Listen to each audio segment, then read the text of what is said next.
One Tree Hill, and then down One Tree Hill to the hall, and then back along down through Spence and Keller, and then I went back around the middle of that. Is it trail or is it path? Well, it's a single track mostly, but it's a walking track and a riding track. It's a centenary track, so you really walk it. Oh, you got it. How much? It's 6 grand. Oh. It's cheaper than the other. So I got up and started pedaling up the grass and heading towards sort of Poppies diagonally up that grass hill. And as I stood up and gave a good pedal, a little bit of no kicked in. And it started to cross me. Yeah, I just want to be right in front of me. Knobbly. G'day. Hi guys, no. Hey, fellas. Normally get pack a big one this side. Yeah, it's side by side. Otherwise you won't get a breeze, you just need. I know what goes on at security. Workshop. Well, we keep it nice and quiet. There's a big window to see straight into security. Workshop has one of those. I'm sure Steve's got little windows planted around the place so you can see from his office. No, no windows like this campus. Yeah.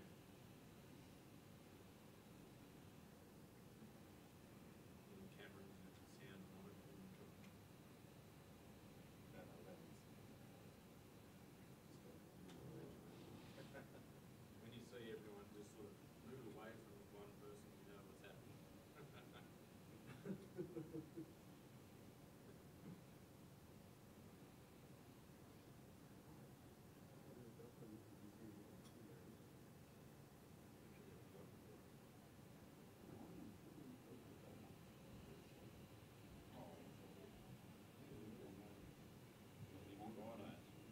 No, we're supposed to be on today, that's kids,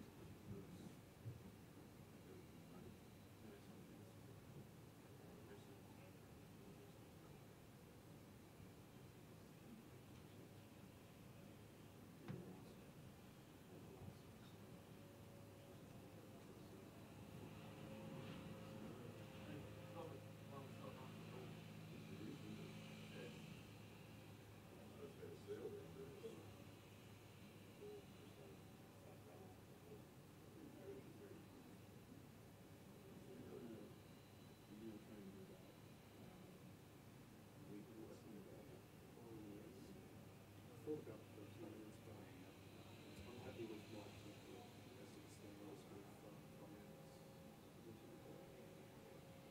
I don't think it shows. No, that's true. Yeah, so she did pay, she did choose that picture. Quite the same as one. Just those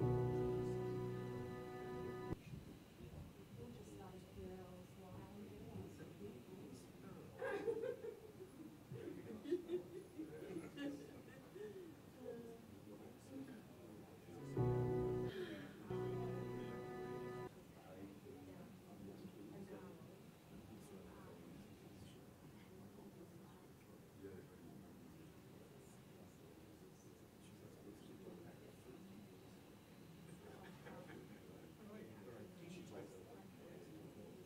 Yeah.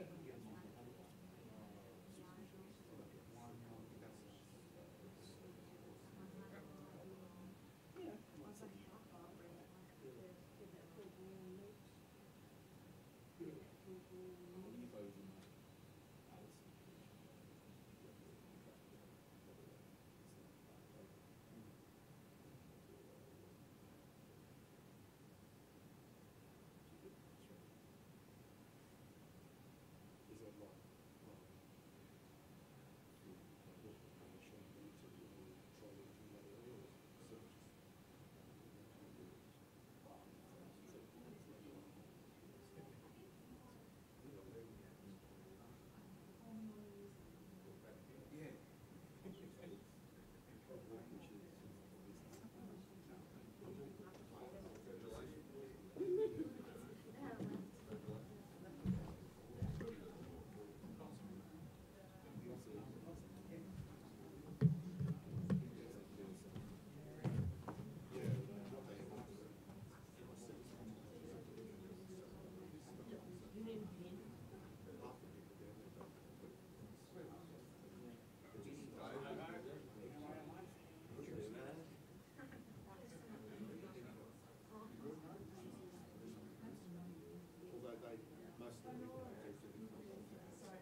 Good morning. Good morning, everybody. Good morning, everyone, and welcome to our all-staff meeting on the cusp of finally the Christmas and the New Year and the break, well deserved for everybody. And obviously other people will continue to come in. On the screen is, of course, the vision for the memorial articulated by our founder, Charles Bean, in 1948, and we remain true to Bean's vision in a world that he could not possibly have imagined, and the responsibility and the challenge that we all have, privileged as we are to work at the Australian War Memorial or be volunteers at it, is to make the history live, to make it engaging to and engaged by a new generation of Australians, Australians by birth or Australians by choice. On the evening of the 10th of November, on the eve of the centenary of the armistice, I was here late at night among 6,000 Australians who were here. The poppies swept across the western part of the grounds with a lightscape that was over them. The images and film footage were being projected onto the facade of the memorial. The tree that stands over Simpson and his donkey was brought to life by very evocative images of Australians of the First World War being projected onto them.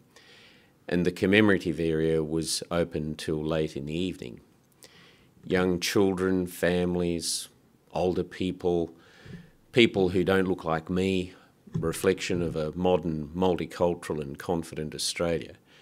And as I walked down literally shoulder to shoulder with people along the commemorative area in the Roll of Honour toward the Hall of Memory, which was packed, I couldn't even see the Federation Guard that was guarding the tomb. And I was reflecting on the apocryphal question asked of Bean at Pozieres by a mortally wounded Australian, will they remember me in Australia? And by any standard, the answer is yes.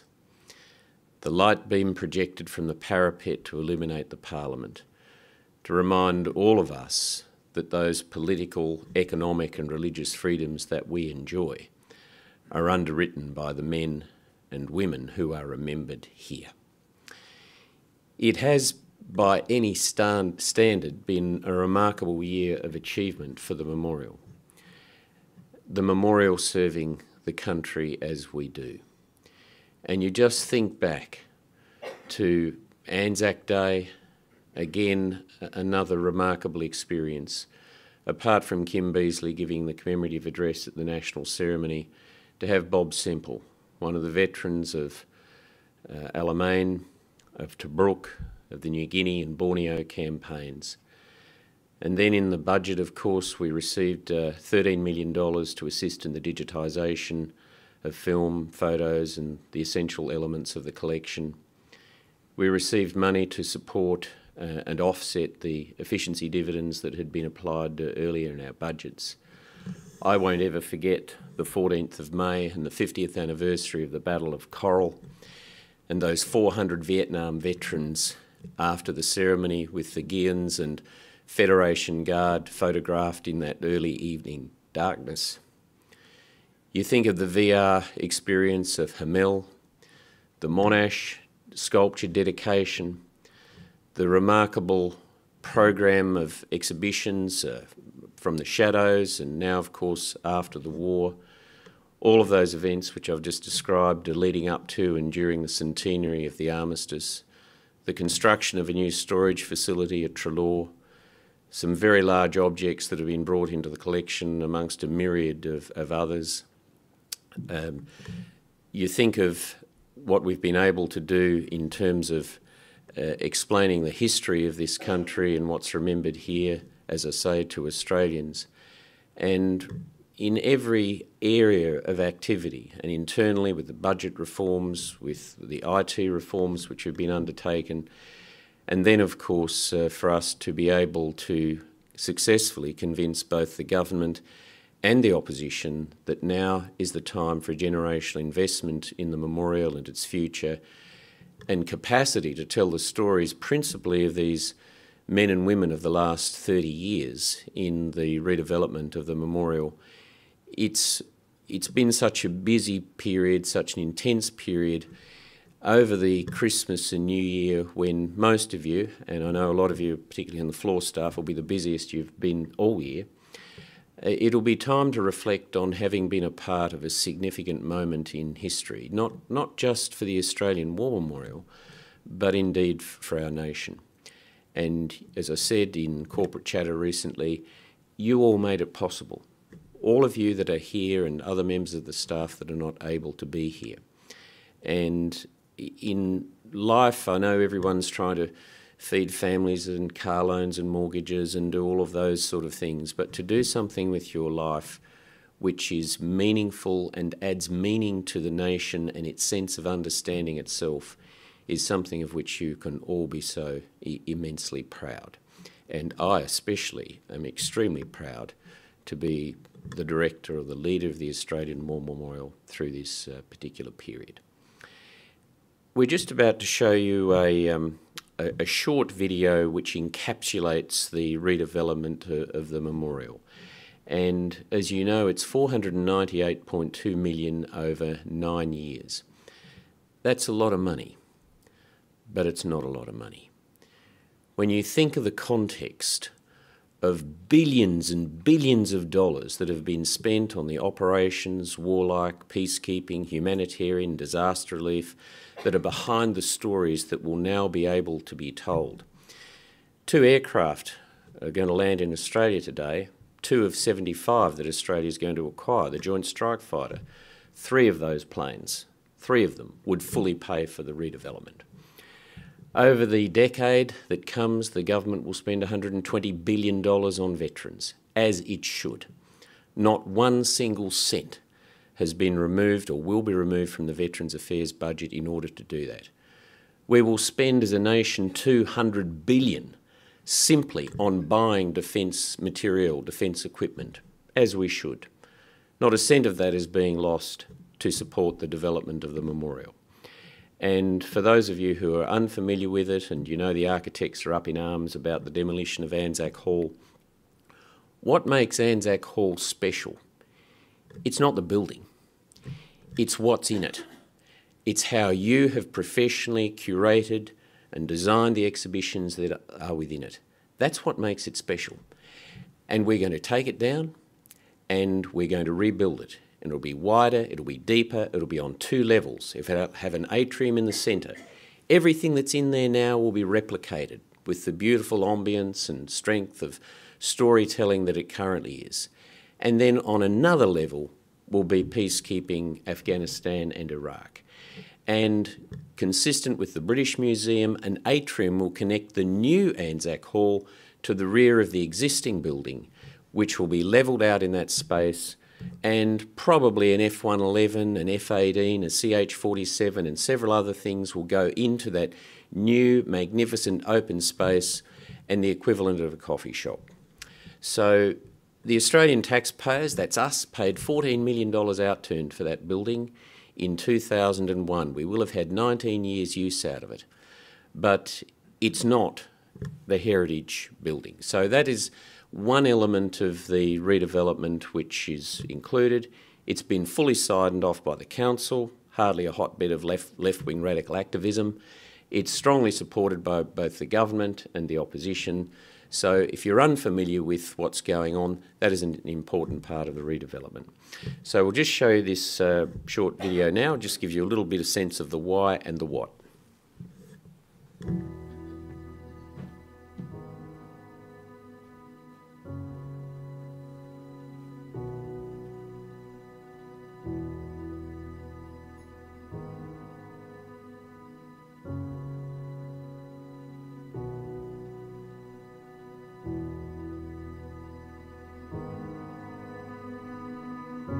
We must remember them all. Not just those who have died, but those who have sacrificed and their families who support them. The Australian War Memorial is for all of them and a touchstone of Australian values for all of us.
respect we have in this country for our servicemen and women, born over generations, over a century. We must continue that. We must continue to honour the fallen, and we must continue to serve the living. It's an instruction to us all to look around at our democracy, at our peaceful country, at our free people, and understand that this is what Australians risk and lost their lives to protect.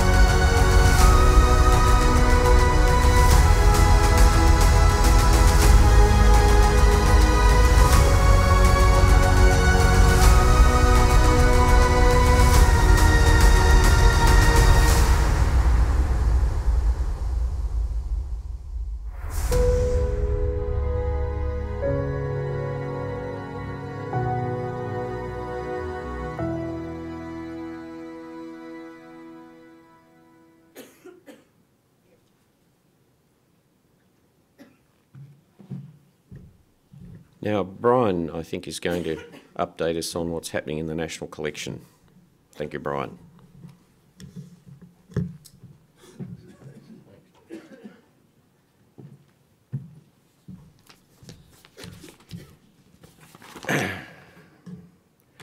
Morning, everybody. Just over 75 years ago, this group of men, led by a British officer and Australian sailors and army men, left Exmouth in Western Australia, sailed north up through the Lombok Strait on an old Japanese fishing boat.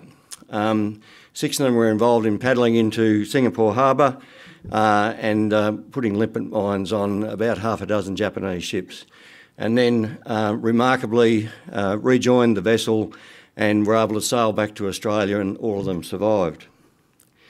That vessel, the Crate, which many of you will have been familiar with, still sits in Darling Harbour as part of the Australian National Maritime Museum, and has over the last 2 years been had a complete refit on the slip and been reconditioned as closer as possible to its 1943 configuration.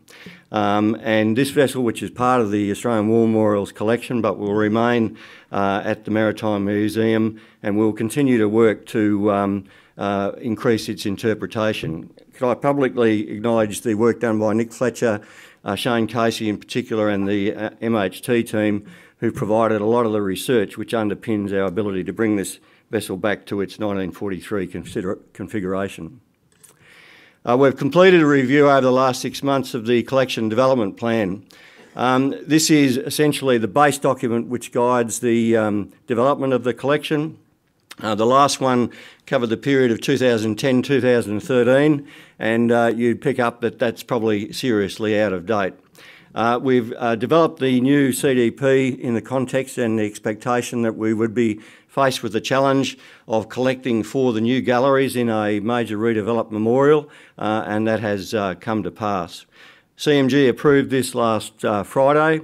We'll convert the core ideas or the principles in it into a web-friendly front end, which will go on the website in the first couple of months of next year. But this will place the National Collection Branch in a very strong position to be able to support the major redevelopments. Brendan mentioned the digitisation project.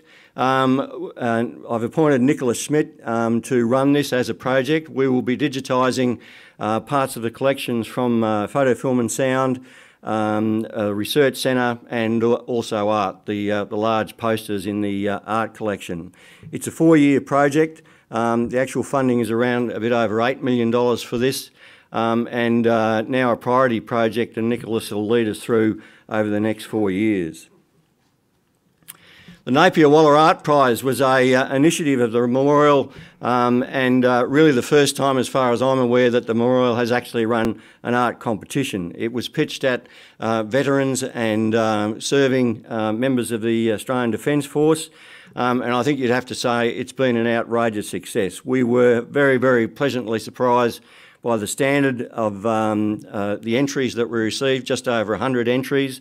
And those of you who had the opportunity to have a look at the 12 shortlisted, which were on display in the mezzanine hall for a couple of months, would be impressed by the standard.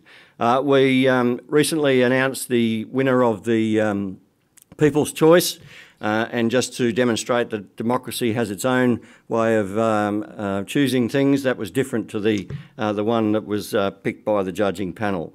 We will have a look at running this on an annual basis, but we need to solve some resourcing issues which we'll look at in the near future. The Indigenous Pavilion, or For Our Country, which construction has started out in the Sculpture Gardens area. This is a major installation and recognising Indigenous service for Australia over many years, and we're currently looking at a dedication date on the 28th of March, and construction obviously completed by then. In many ways, this is actually more of a building than a sculpture, and requires a very close collaboration between building services and the arts section.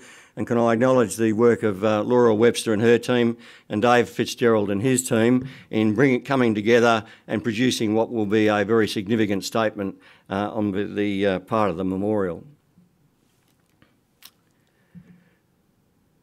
It's always bad news when it does that.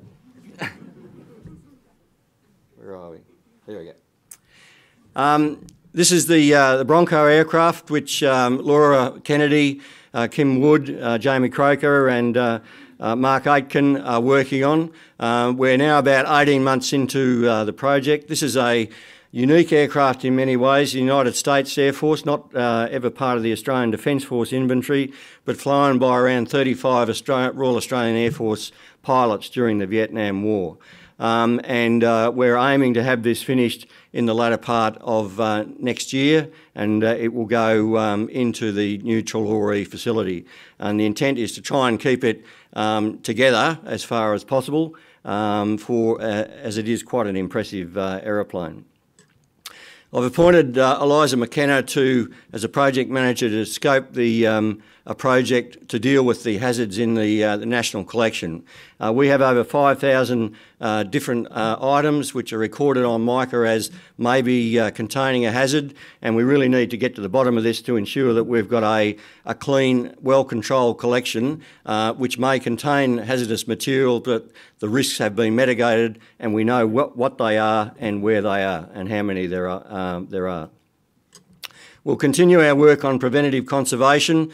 We've made enormous strides over the last 3 or 4 years, particularly out at Mitchell, but this is something that we just need to keep doing all the time and it will become part of our culture and has in many ways for the National Collection branch, and it will help us inform the design for the new memorial that we are at world standard with our preventative conservation practices. There were 4 names added to the Roll of Honour from recent conflicts or operations on the 10th of November this year. And that process, which involves meticulous research from Margaret Farmer, Joyce Bradley and Stephanie Hume in the Research Centre team, but it is actually a whole of memorial activity. Building services have a key role in ensuring that the Roll of Honour panels are recast and are completely accurate and up to the standard which we expect. And also the front of house team and Sarah Hitchcock in particular need to engage with the families, the more recent names which are added, in what is often a very complex and emotional process and journey. We will continue this process. Sitting behind the more recent conflicts, there are over 25 new names which the Council has agreed to go up on the Roll of Honour, going back mostly to the First World War, as we uncover new sources of evidence, particularly with the Department of Veterans Affairs. The artist in residence, Chris Latham, and 2 main contributions. One is recording over 100 songs from the sheet music held in the Research Centre going back to the First World War, and that project is largely complete. And the Diggers' Requiem, which was a symphony, if you like, which was composed by Chris and a number of other artists, played in Amiens in France, Melbourne, Sydney, and on the 6th of October this year in Llewellyn Hall. And Chris's engagement as the artist in resident will continue for the foreseeable future. We've just about completed the new Trelawney facility. This is a shot along the Flemington roadside. Over 5,000 square metres of new environmentally controlled storage. So this really gives us some headspace to deal with the current growth in collections, but also the decanting of considerable amounts of the collection from the Campbell site and then preparation for the new galleries. That's a view of the inside, and we're expecting to have the building handed over in the latter part of January this year. Running alongside this has been a logistic process headed up by Linda Byrne with Pippa and the collection services people, and the intent was to move the bulk of the aircraft collection into this new facility with pallet racking along that Flemington Road side, and then the aircraft laid out in that sort of manner on the floor. This will give us some incredible flexibility with our storage over the next decade or so. Just running through some of the aircraft in particular which are coming into this collection. This is the nose section of a C-130. Our P3 is currently sitting down in Avalon in Melbourne and will be handed over ceremonially at the Avalon Air Show next year, and then broken down and come up here in about May next year. As will the RF-111C, which is currently sitting in the South Australian Aviation Museum, and we're expecting that to arrive in April or May of next year, along with the Fairy Firefly currently sitting down in the Fleet Air Arm Museum at Nowra, a naval Wessex helicopter up in the Australian National Maritime Museum, and the F-18, which we're expecting to come out of service and into our possession in 2021-2022. That's all I have. Thank you.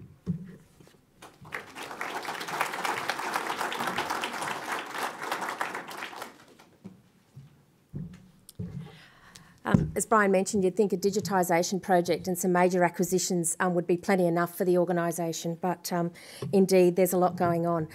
Look, firstly, I'd just like to, I could talk about every project within that the memorials deliver within the public programs branch, but I will just focus on a few and really talk about what happens in the next few months.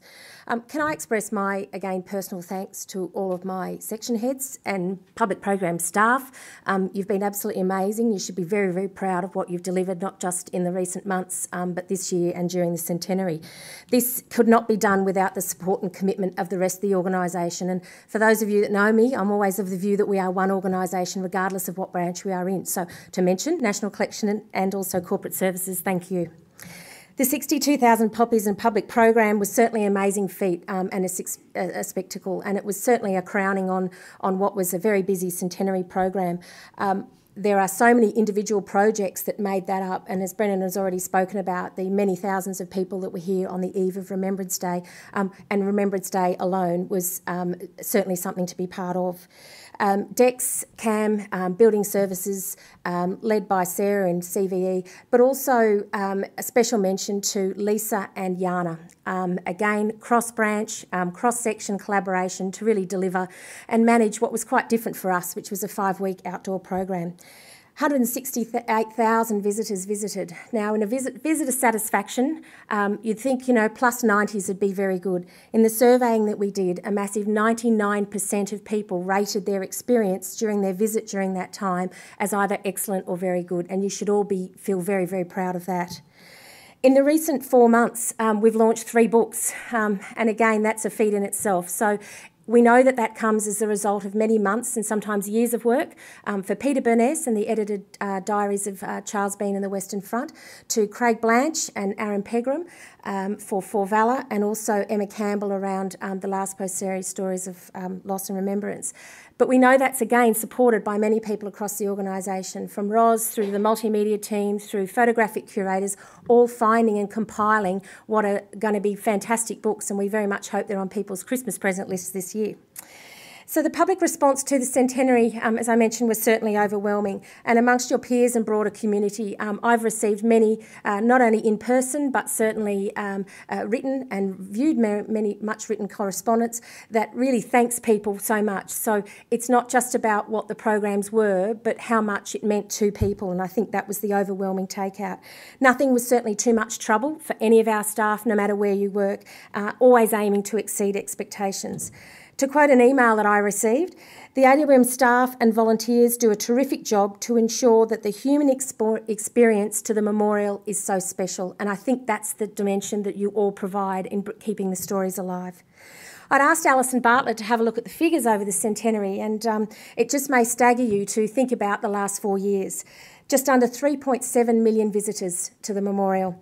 Approximately, or a little bit under, 500,000 students participated in programs, 245,000 visitors were part of 18,000 conducted tours and volunteer guided tours as well.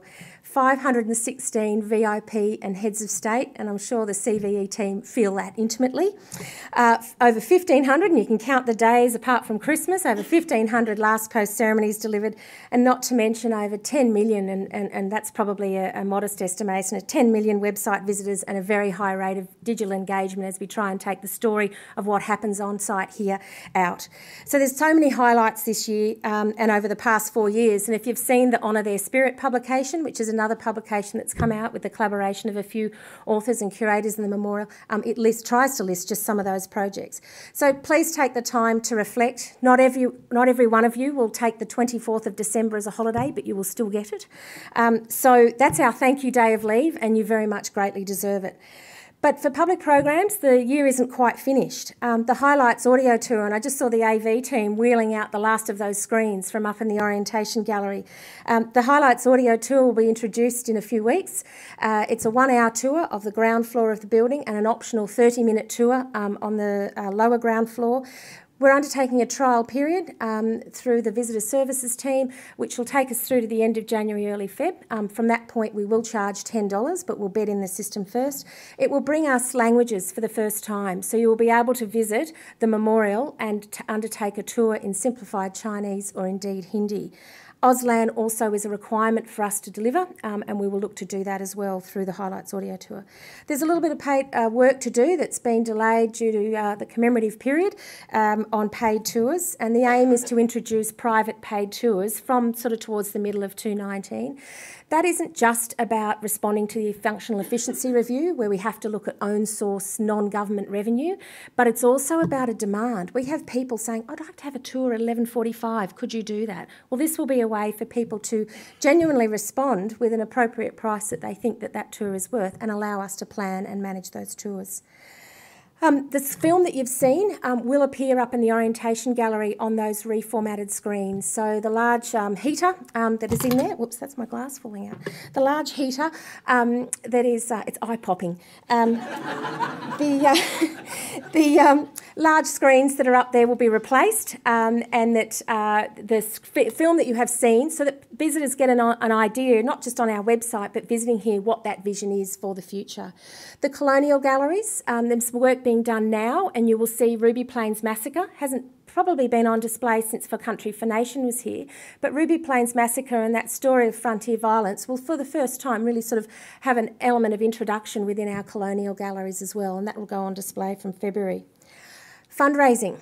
I don't need to tell you that all of these programs take money. The government money helps us very much do a lot, as do corporate sponsorships, but fundraising is certainly going to continue to be a focus. Some new initiatives have commenced where you are not only able to add a donation via the website, but when you undertake an online shop and you place things into your cart, you have the option to make a donation as well. This will also be amplified by the ability into 2019 to have a tap and go depositing of money, if you like, at various points around the gallery that are going to be appropriate within the visitor circulation areas. We're free, but again, it takes money to do that. So if you can, please be aware that fundraising is not something that we turn down, and it's certainly something that's going to need to be a focus of ours over the coming years. Veterans engagement and public engagement strategies are certainly something on the business plan for public programs, and again we will get into those next year.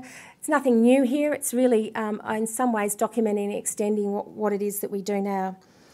And of course, as the Director mentioned, that it's not, when it comes to the redevelopment, it's not so much about the buildings, it's what's in them. And so the jewel in the crown is really the gallery master plan. I've given you all a little bit of an update on that. We start to see the final draft of that, but that obviously goes into some deep considerations, high-level planning early next year. And again, we start to roll that out as we need to prepare as to what is to go into the newly constructed buildings. So, again, I hope to see many of you at the Christmas party on Friday evening, but thank you very much. Leanne.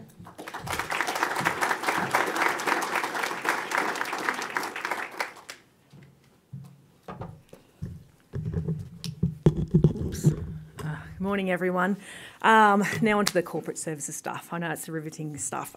Business planning. So I know we're only halfway through this financial year, but on Friday, CMG approved the business and budget planning timetable for the next financial year. So section heads are going to be starting the business planning process in January, looking at business as usual activities as well as some of the projects that are currently underway and the ones that are coming up. So I encourage you all to get involved in that process.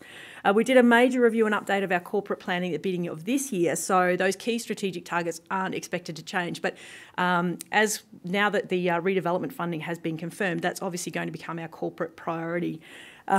As you can expect, this major project is going to bring a lot of change to the organisation, so it's really important that everyone has access to the right amount of information at the right time. And it's not just about the project, but general activities happening around the memorial so that everyone understands what's happening. So you would have noticed the different ways that we're trying to share information across the organisation, things like the refreshed intranet site, and that's going to continue to be a work in progress. We're going to see some great changes in that space. You'll also see the IT modernisation project updates, and you'll hear from Paul shortly, the AD's updates. So you'll see that we're trying to engage with staff in a lot more ways to make sure that everyone has the right information. But there's still a lot that we can do, and I would like to acknowledge the significant efforts of the internal communications steering group. Now, this is a group of staff who participate in the leadership development program who've come together to develop a draft strategy for our internal communications moving forward. And it's a really good platform that they've developed to make sure that we can improve our internal comms and continue to develop that positive workplace culture. But because we really need to be thinking about setting ourselves up for the next decade, in the new year we're going to engage an external provider to actually work with us, work with that team who developed that draft strategy, just to make sure that we've got the right approach to set us up. I wanted to talk about the rewards and recognition program. So thank you to everyone who continues to participate in this great program, recognising your colleagues' achievements, large and small. Every month there's a considerable number of recognition that we do, and we've had some feedback that staff want to know more about it. Some people actually receive these awards are quite shy and don't like the public accolades. So we do tend to offer them and award them depending on how it suits that area. But that's certainly not a secret thing at all. But keep it up. Send your nominations through to the Rewards and Recognition email address. Speaking of recognition, I'm interested to know in the group today, who's worked here for more than 5 years? Wow, look at that, 10 years? Very good. So anyone who's worked here more than 10 years, I'm sure, is aware of the coveted medallion that we award to staff on separation after you've worked here for 10 years. It's not quite right that you only get this recognition after you leave the memorial. So as a part of the Rewards and Recognition program, CMG agreed that you shouldn't have to wait until you leave the organisation before you get that recognition. So it did take a little bit longer than we expected, but I'm happy to report that we can finally provide that recognition of your years of service while you're actually here working at the memorial. So from 5-year increments up to 35 years, you'll actually receive, and I have the medallions here, a beautiful medallion presented, engraved with your name for each of those. So we will be recognising your service during years of service at an all-staff or branch event annually, and starting with an all-staff event in 2019. So while I'm talking about recognition, I should also acknowledge the wonderful work of Mark Campbell and Amanda Folds, who jointly worked on the design and the production of these wonderful medallions. And I will have the full set available up the front if you want to come and have a sneak peek to see what you might be entitled to. Anne's mentioned the social club. I just want to make sure everyone got their tickets for the party on Friday night. Technically, sales have closed, but it's Christmas and I'm feeling generous. So if you haven't, you have until lunchtime to get your tickets from Dennis Stockman, Nicholas Schmidt, Cass O'Hare or Jenny Norbury. But that's it. We have to get numbers to Tripper White. And as you would have seen from that email, they've generously agreed to sponsor the event. So if you don't buy your lunch from the local cafes, from the cafes on site, please do so. It's just one way that they want to build a partnership and also showcase what they can deliver in terms of their functions. So we have a special guest chef coming down from Sydney for the event. When I asked what his plans were, they couldn't tell us because he's that creative, he doesn't know what's going to inspire him. So I'm told it'll be something dessert related. So anyway, we're looking forward to that.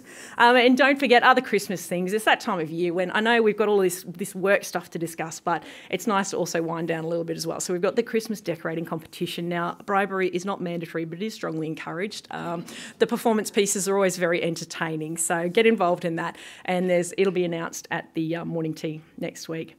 And also I mentioned the Christmas Eve day of leave. So again, just on behalf of the Corporate Management Group, I want to thank you for your efforts, not just over 2018, but over the entire centenary period where I know that you have gone above and beyond. And we hope that you appreciate this small but sincere gesture to give you that extra day's leave where you can take it. We understand that not everyone can take it on that day, but you can take it later. So we hope that you have a happy and safe festive period and come back in 2019 all refreshed and energised for another big exciting year to come. Over to Paul for an update on the IT modernisation program. Thanks.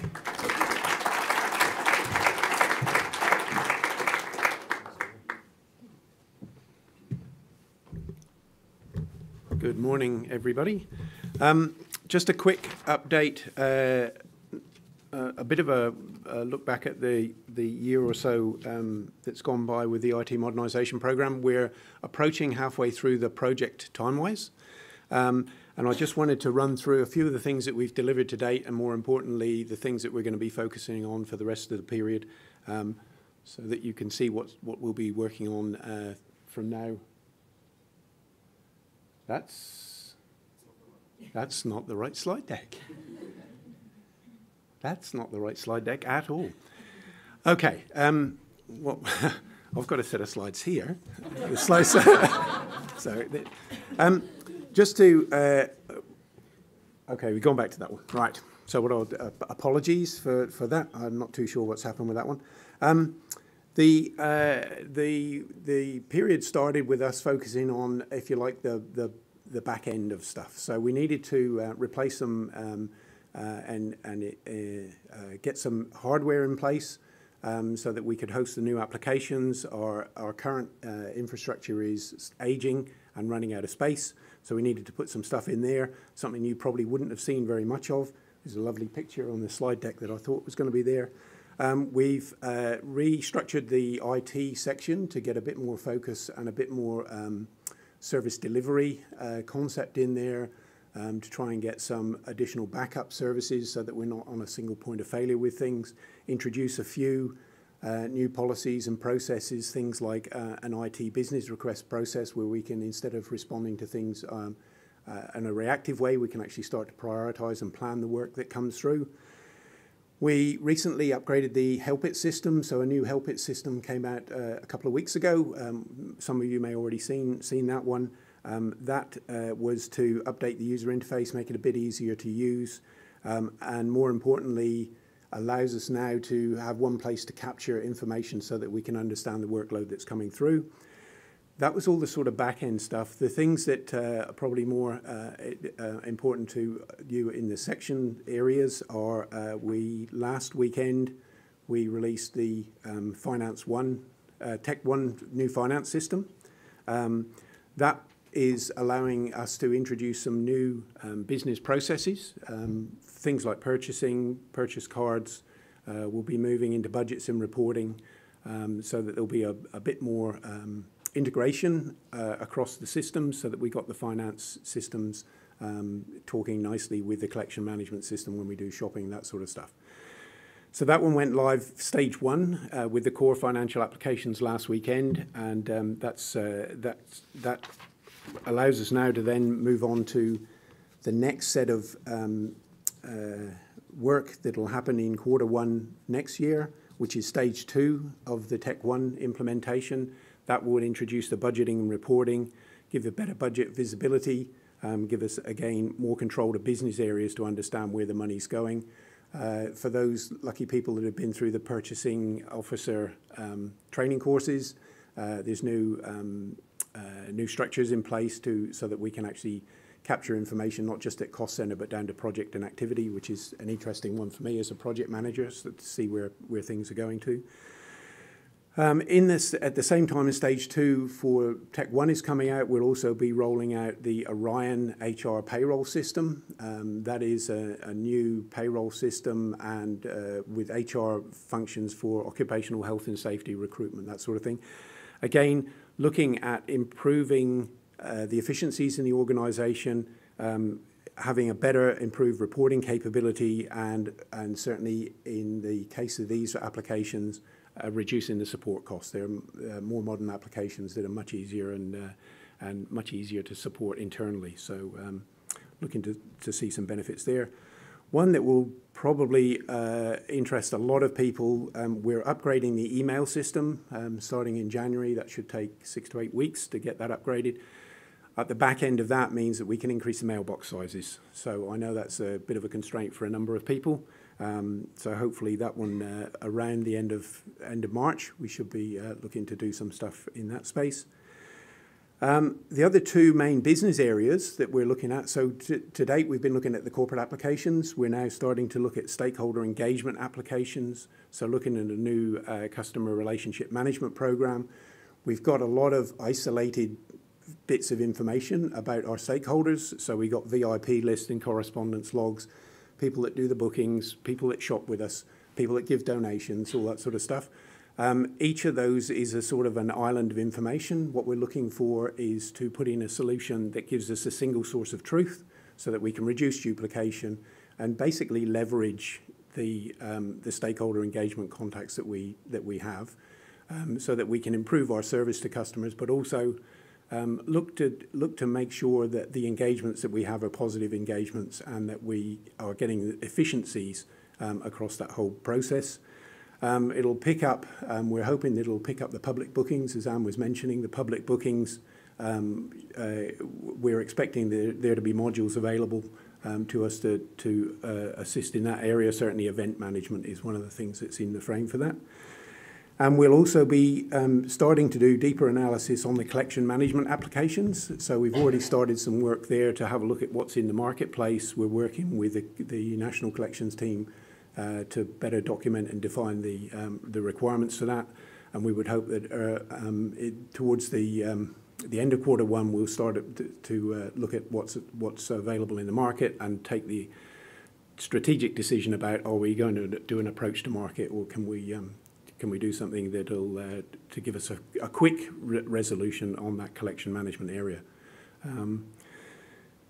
So apologies again for the wrong slides coming up, but hopefully that's given you a bit of an idea about what we're coming up with for next year. Thank you.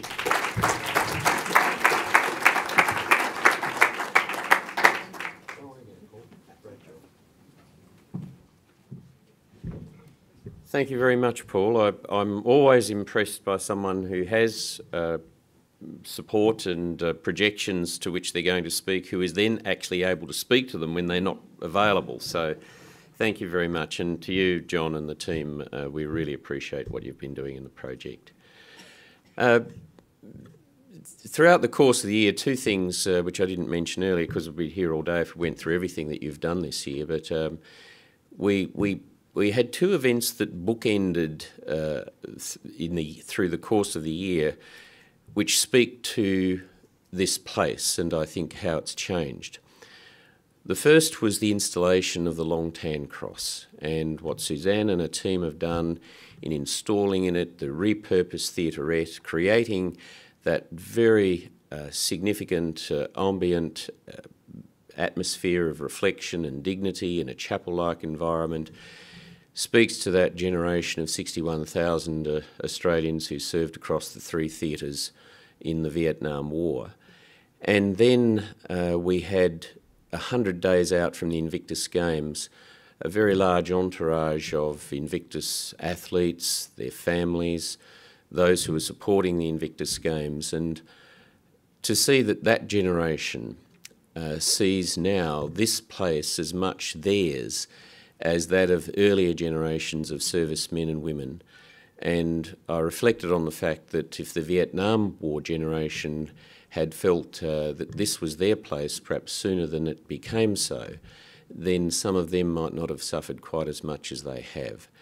And to remind you that the redevelopment about which we're going to embark, it's not about more First World War guns. It's not about more Second World War planes. It's about what these Australians have done over the last 30 years.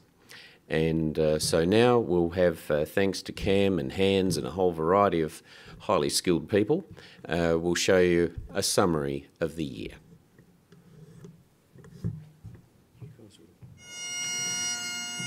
We pause here in the commemorative area of the Australian War Memorial. Here we honour the 2 million men and women who wear and have worn the uniform of the Royal Australian Navy, the Australian Army and the Royal Australian Air Force. As with every day, we gather at this time for the last post ceremony.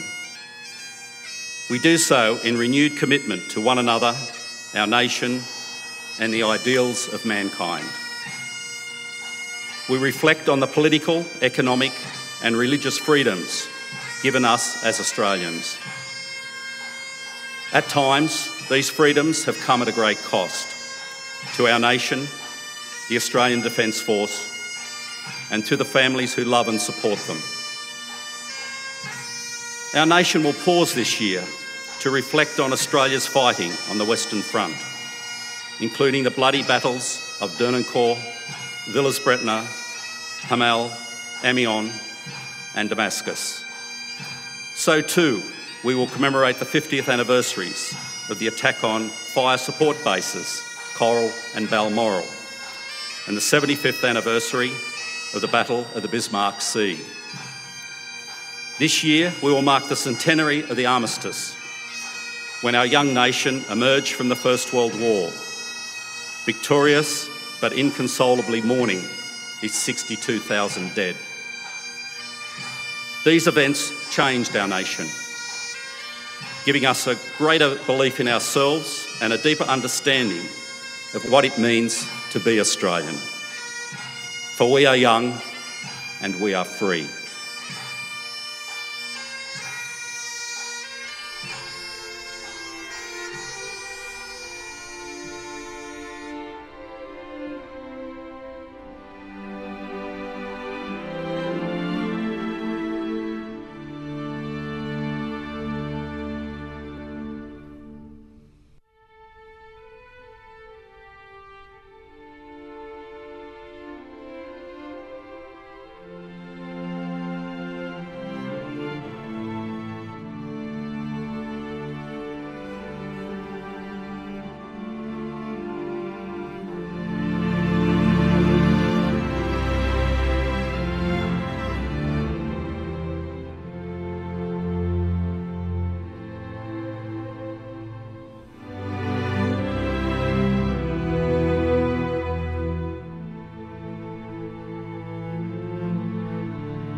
Wow, and that's just a part of it, so something to be very proud of. And that summary of the year, I presume, I hope will go up on the website, out into social media and other places. And are there any questions? I realise we're just about out of time, but, oh, there we go. Any questions about anything? No? Okay. Well, just to reinforce Leanne's message, okay, Bon Jovi's on tour at the moment, but the real performance will be on Friday night. A number of you amongst us, I don't know if Maggie's on bass or drums, but I understand a lot of rehearsals have been going on for the entertainment on Friday night. I think it'll be entertaining before anyone sings or plays a chord on a guitar. But if you haven't got your tickets, get your tickets. They're only $10, which is really good, thanks to Travis White. And for all of you, obviously we've got a lot of work to do between now and Christmas itself. I know Sarah Gerard's team will be absolutely flat out through the Christmas New Year period, but for those of you who are able to have leave, have it very well deserved. Have a wonderful break and, as I say, reflect on what you've been able to achieve this year.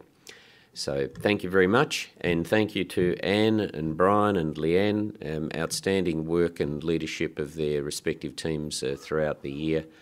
And we're also, by the way, on the redevelopment, we're well advanced now in recruiting the project director.